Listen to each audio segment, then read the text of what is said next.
Hello children, how are you all? I hope you all are good. So let's start today's chapter, that is our clothes. Wearing clothes is one of our basic needs. Clothes not only cover our body but also make us look smart and beautiful. Basically, clothes protect us from heat, cold and rain. तो बच्चों, कपड़े पहनना हमारी एक basic need है. कपड़े पहनने से हमारी बॉडी कवर्ड रहती है और साथ ही हम सुंदर दिखाई देते हैं. So it is necessary to wear clothes according to the weather conditions and occasion. बच्चों, हमारे कपड़े हमें सर्दी, गर्मी और बारिश से भी बचाते हैं, तो इसीलिए ज़रूरी है कि हम मौसम और अवसर के हिसाब से कपड़े पहने. Clothes according to the weather. We wear woollen clothes during the winter season to keep ourselves warm.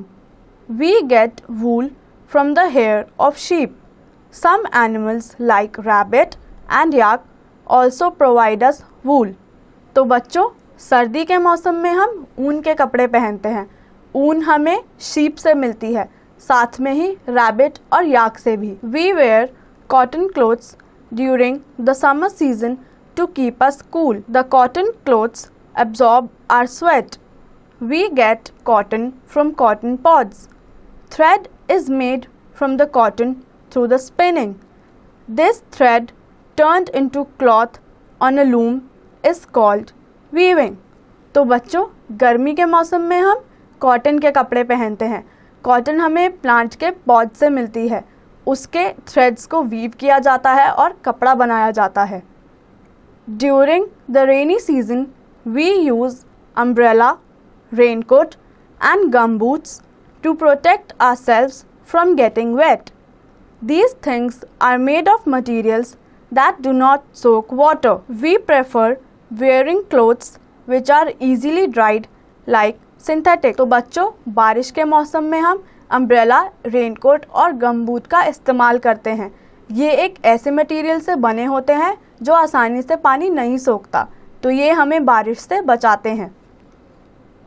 Clothes according to the occasion. We wear special clothes on special occasions such as marriage, festival, birthday party, etc. These special clothes are called costumes.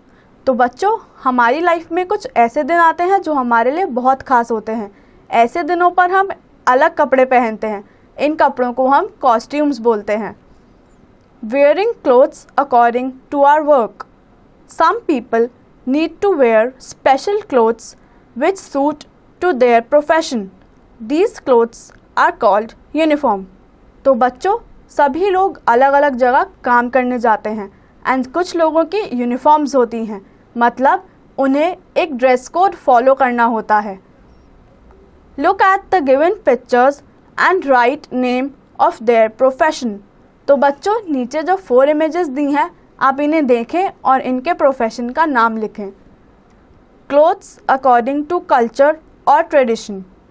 People living in different areas wear different kind of dresses of different parts of our country. तो बच्चों, अलग अलग जगह रहने वाले लोग अपनी जगह के हिसाब से कपड़े पहनते हैं. Fact to know. People doing different professions wear different uniforms. तो बच्चों, अलग अलग काम करने वाले लोग अलग अलग यूनिफॉर्म पहनते हैं. So this brings us to the end of this chapter. I hope आप सभी को ये चैप्टर अच्छे से समझ आया होगा और आप इसकी एक्सरसाइज खुद से प्रैक्टिस करेंगे.